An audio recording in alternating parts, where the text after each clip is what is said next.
when I consider Derek Rosa, a 13-year-old boy who murdered his mother, Miss Garcia, while she was laying in a bed nursing her child, it made me consider the quadruple murders in Idaho. How easy it would have been to murder all 4 students very quickly and efficiently. But before I get into the Kohlberger case, I'm going to touch on Derek Rosa killing his mother. I'm going to add some context to it, give you my opinion, then I'm going to get into the Kohlberger case. Roll the video.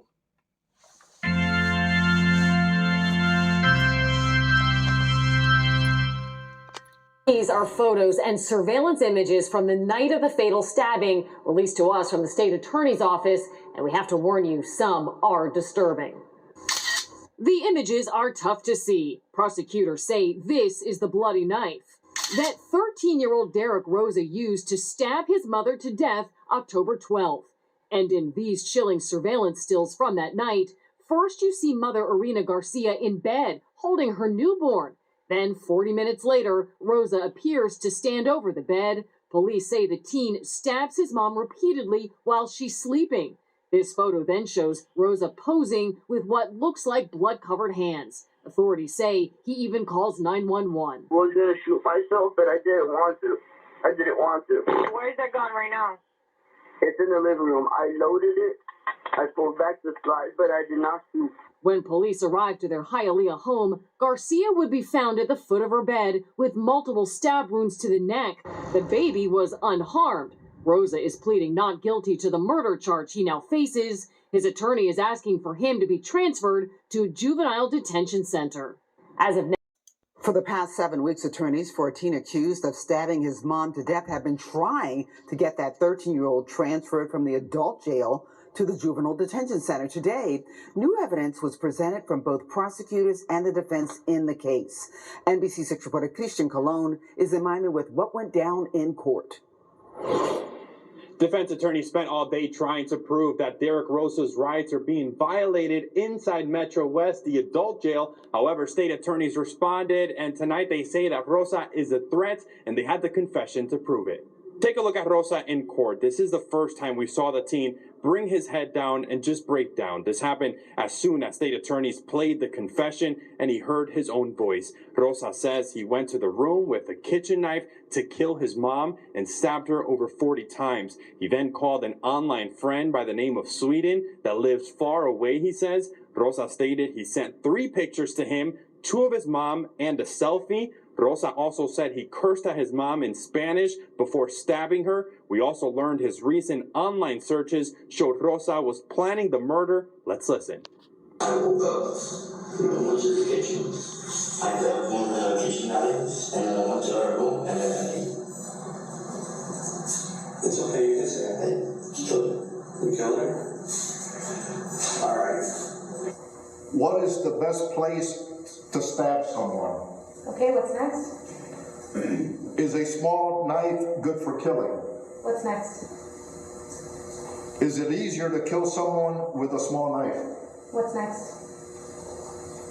Can a knife cut through bone? And the last one? It was an image of a LMG machine gun.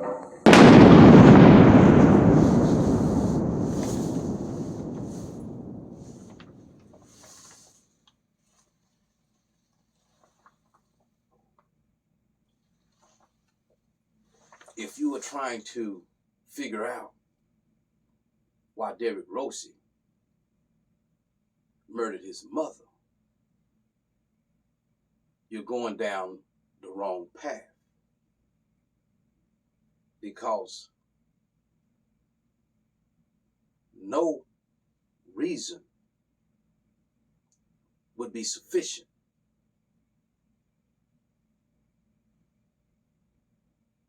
it should be noted that Derek Rosa's grandmother and father have implored the judge to allow him to come home on house arrest because he was a good child, or he is a good child, made straight A's, and that they would give him the loving and caring and attention that he needs. When I heard this plea to the judge, I quickly realized that the grandmother, as well as the father, had a malfunction in the brain. They could not properly process this data. I'm pretty sure the judge saw this defect in a rationale. Your son took his mother's life, planned it, researched it, and you want him to come home? Or are you not afraid that he would do this again? It's just my opinion that for the grandmother and father to ask the judge to allow him to come home is a direct demonstration at the incompetence of both of them to help the child. This leads me to the influence on Derek Rosa. It is alleged that, well, it has been shown, it has been proven, because Derek Rosa stated it himself that after he killed his mother, he called his friends, did a selfie, posted on social media. I believe he posted it on social media. So this brings me to social media. A lot of parents got their kids at home in front of the computer, in front of their cell phone, the smartphone. And they really don't understand what they have done. Because with the cell phone, with the computer, with the internet being readily available, they don't have to physically go to the streets because they can log on to the streets from the internet. And so when they get on here and they're able to access information, photos, videos, etc., they can't process this. It entertains them. And some of them find it fascinating because when you look here on social media, they make killing, they make rebellion fashionable. They make it normal. So the question today is, can Derek Rosa be held responsible for what he did in light of social media? Things that we quickly allow our kids to have access to, influencing their minds, something that we're not supervising. I say that Derek Rosa is a victim of his own family, his own mother and father. Because if you closely guard your child, you would have seen that he was in trouble. You can't see that a child is in trouble when you got them in a room, 13, 14, 15, 16 years old, access to the internet 24 hours a day, access to their smartphone 24 hours a day, even when they're in their bedroom going to sleep. You don't know if they're talking to a stranger danger. This is how incompetent 99% of mothers and fathers, parents, guardians are in the world today. They are really incompetent. They think because the world allowed their children to have smartphones 24 hours a day, all day in their bedroom, that they should. No, I can't say that Derek Rosa is at fault for what he did, because it is apparent that his parents, particularly his father, suffered from a mental defect, in my opinion. Why would you want your son to come home in light of what he just did? Planned a murder, Googled the murder, figured out the best way. And he waited till Miss Garcia was in the bed nursing a child. And guess what? He went straight for the neck. And then after he did it, he told the 911 call, I thought about killing myself. No, you didn't think about killing yourself. You thought about probably going up in there and putting some bullets in your mother. But see, people, I'm going to tell you just like this here. It's quick to say he did a horrible thing. But I'm looking at the influence. I'm looking at the lack of supervision in a home with these smart devices that manipulate these children's mind.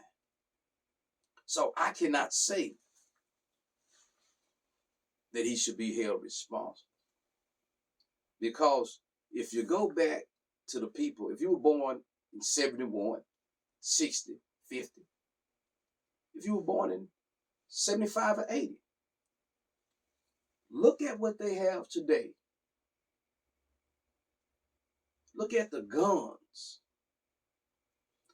Look at the music. Look at the influence. Look at all the negativity that's on social media that these young kids run into that they can't really decipher. Nobody is particularly protecting these kids from accessing this type of information. Because it's hard, because it's up to the parents, the guardians in the home. And when they fail to protect them, this is what you get. Now, this brings me to the Kohlberger case. But before I get into that, Derek Rosa Googled the best way to kill a person, and he knew from his research to go for the neck.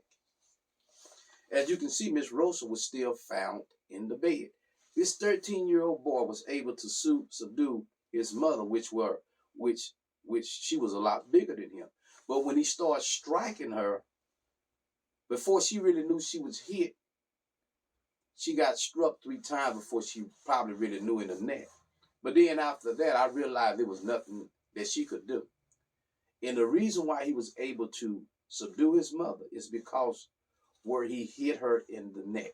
Now I'm going to roll this other clip, and I'm going to show you why I believe Mr. Kohlberger was able to do what he did so efficiently and quickly.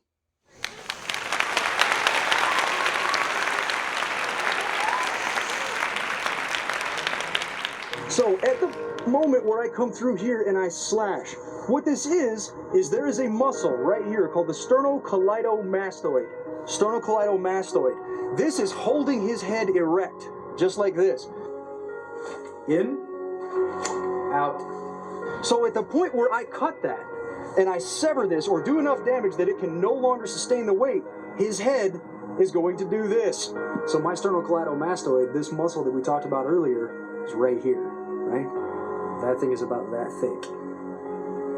Guys, that's an inch all the way. That's severed the sternocleidomastoid. It's more than likely, I'd be willing to bet that it's got the carotid artery. And because of the hook nature of this weapon, you're also looking at starting to damage the trachea.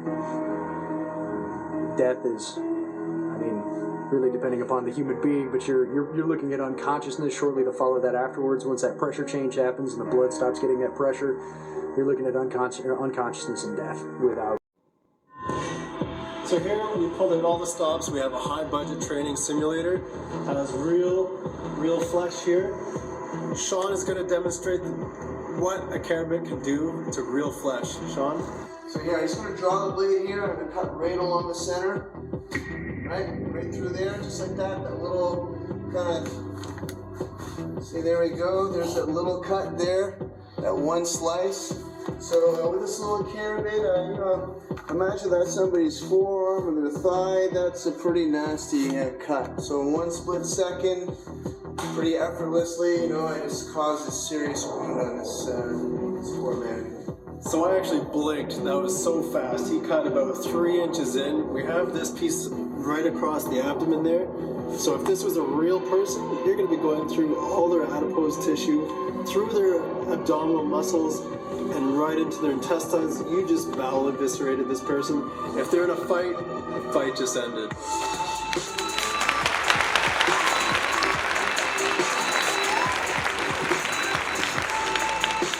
Pop up from here.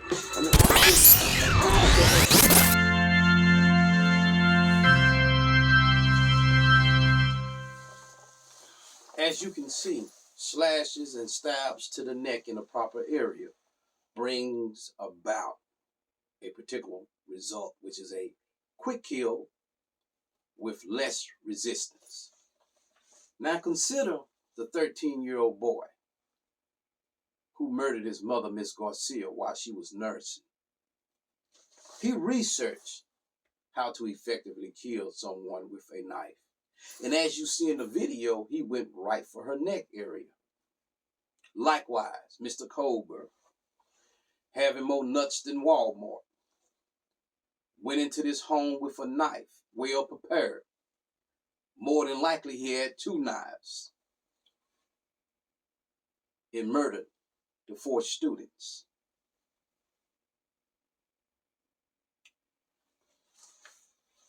I do believe Mr. Kohlberger went in through the front door because it has been proven through word of mouth among the students that party.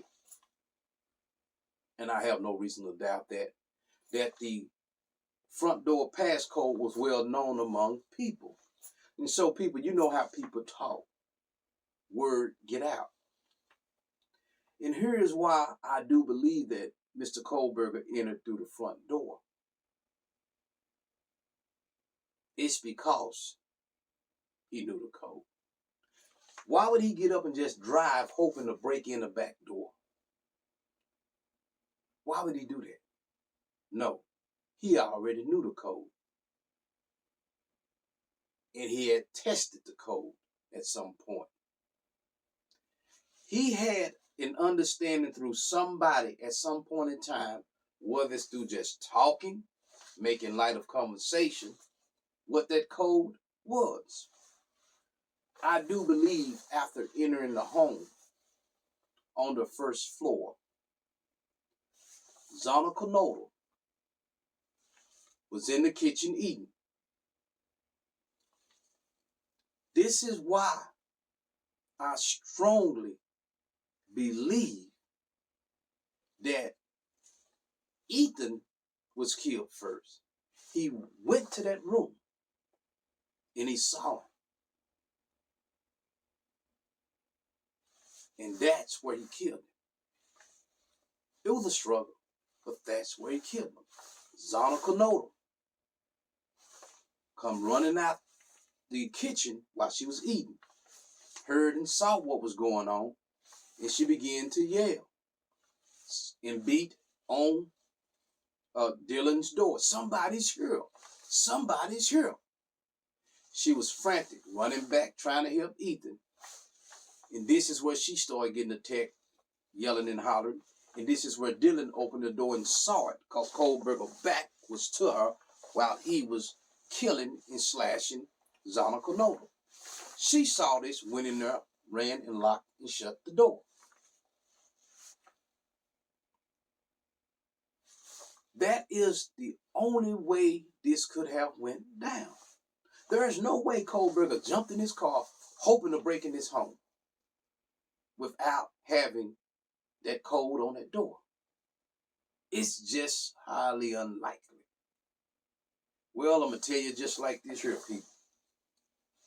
Tune in for the next video, and I'm going to prove to you that this trial that's coming up has already been predetermined. That video will drop today as well. Good morning to all my subscribers, and y'all have a nice day.